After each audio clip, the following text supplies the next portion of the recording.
বাইতুর রক্ষানা বাইতুর দূর, আমি কবর একাকির ঘর, আমি কবর পোকা মাকুরের ঘর, আমি কবর সাপ বিচ্ছুর ঘর।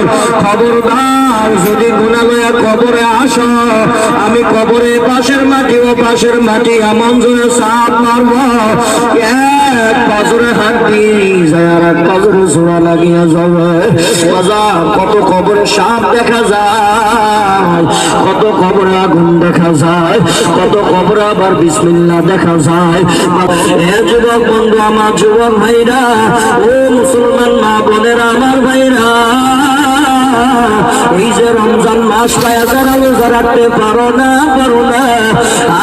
যারা রোজা রাখিয়া দাও, আমার মাওলা বললেন যাকাত হলো তোমার জন্য, হজ হলো তোমার জন্য, নামাজ হলো তোমার জন্য, সব কিছু তোমার ইবাদতের জন্য, কিন্তু রোজা আমি আল্লাহর জন্য।